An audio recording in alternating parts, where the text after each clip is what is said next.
Okay, I'm continuing to work on this painting for Santa Fe, and this goes to my gallery, the Santa Fe Art Collector. And now I'm going to do the window, the iron decorative piece in the window. So I'm using a mixture of my mud, which is alizarin crimson plus ultramarine blue, and I've mixed it with liquid. And first, to establish the grill, I'd make little points just at the center of the side of the window, because I want to get my center point. So these are the points that I use for reference, and then my center is right there. So I'm going to make my upright bars.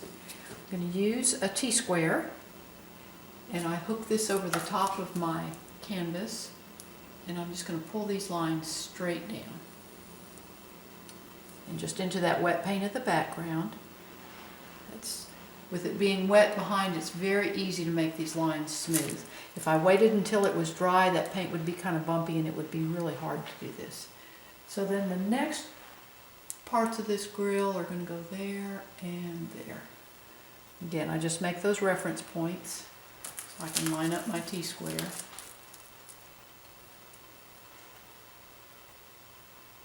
I'll just bring that from top to bottom.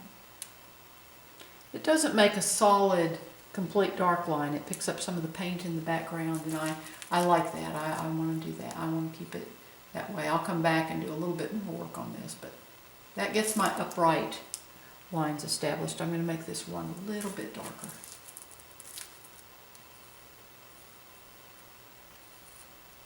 Well, do it one more time. Okay. That's got that. Now I'm going to make the crossbar. Now I showed the picture of this little window on the very first part of my video. And this was in a restaurant actually in Santa Fe, just right around the corner from our gallery. And I just love this little grill. So I'm going to go ahead and now and do my horizontal piece. And it's not going to continue all the way over because I've got kind of a little diamond shape in there. Got that. Now we're going to make our diamond.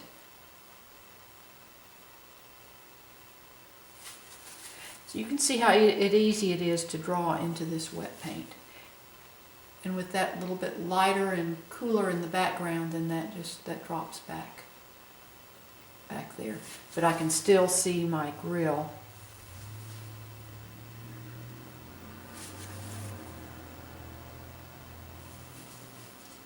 And I'm resting my hand, I'm resting against my maul stick, and this hooks over the top of my easel.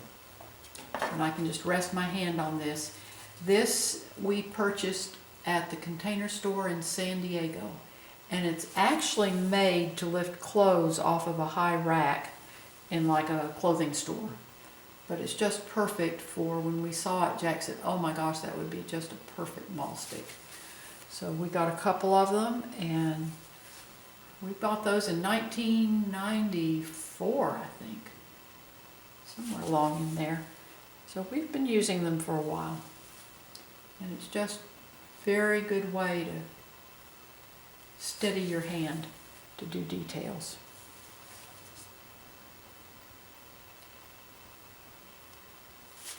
Now I'm going to take some of my background paint and just paint that out. Paint that center beam out.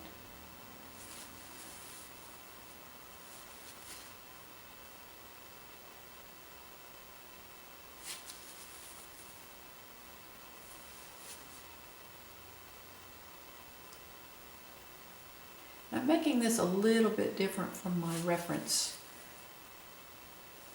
because I'm using hinges on the gate that have kind of a curlicue on the ends, an uneven or I guess asymmetrical. Here, I think you see this in the frame of the canvas. This one comes back and then the other one extends forward. So I'm going to do the same thing here to carry out that theme on this grill. And we're going to have one here, and then one extending over to the wall all the way.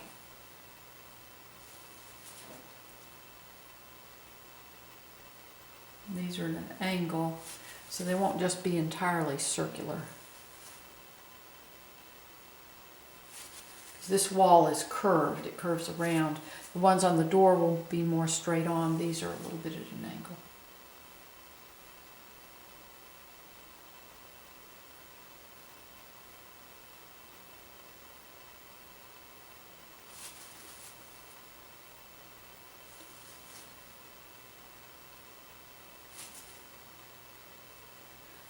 Really pretty decorative grill on this window. When I am traveling anywhere, if I see little details that I like, I just get pictures, and boy, that's where having iPhones and stuff today is so easy, because you can just take these pictures with your phone. And I don't have one, but I always carry the camera. I just have a flip phone that I can make calls on, and that's all I need. That other's just, to me, it takes up too much of my time. I'd end up texting and sending pictures and stuff when I should be painting. So it's easier for me just not to have it, then I don't have to worry about trying not to do it. It's like catalogs that come in the mail. If I don't look at them, then I don't have to worry about buying a bunch of stuff I don't need. So there is our grill. Now I'm going to work on these a little bit, make them a little bit darker.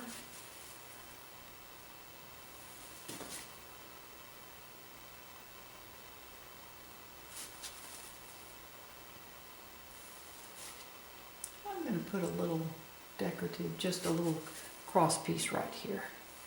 Just kind of add a little extra interest on this, a little extra design. And that'll also give me an excuse to do that here at the junction. No, I like that. Well, let's see. Let me try it. I can always take it out if I don't like it. It may run into our curly Q there. I think I like it better without that on the junction. That's the nice thing about oil painting. I can just come back and paint that out.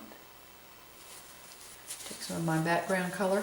I save all my extra paint, so if I need to come back at any point during the painting and take something out, or have a place that I missed, or make any changes, whatever, straighten lines, I've got that paint, so I don't have to try to remix it or anything. I've got it saved, and paint lasts out on the palette 3 or 4 days. By the time it lasts long enough for me to get a painting finished. And a lot of times then I'll use it in the next one. Okay, let's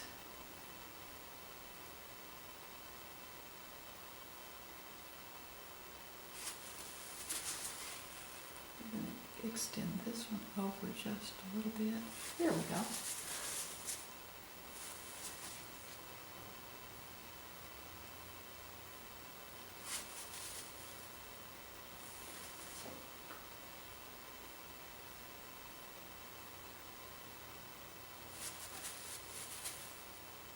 And then there's a piece right down at the bottom.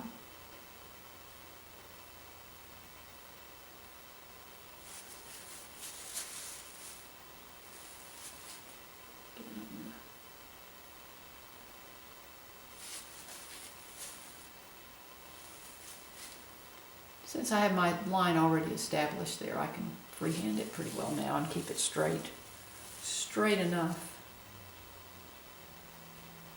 These are paintings, they're not architectural delineations, so the line is not perfectly straight. That's absolutely okay.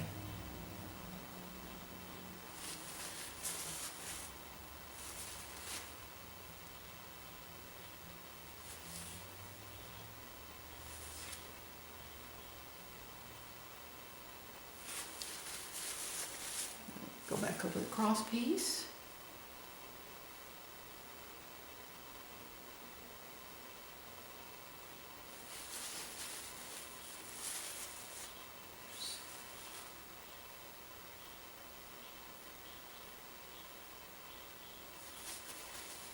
Okay, there we are. There is our iron grill in the window. Thank you for watching my YouTube videos. Please subscribe to my channel. And if you would like to see the rest, I'm tongue twisted here. If you would like to see the rest of the step-by-step process on this painting, along with others that I do, visit my blog, www.mickeysenkarik.wordpress.com. The address is in the description below the painting, or below the video. I'll get it here in a minute. Bear with me. It's in the description below the video, and it's also on the final frame of this video. You have a wonderful, wonderful day, and thank you for visiting the studio.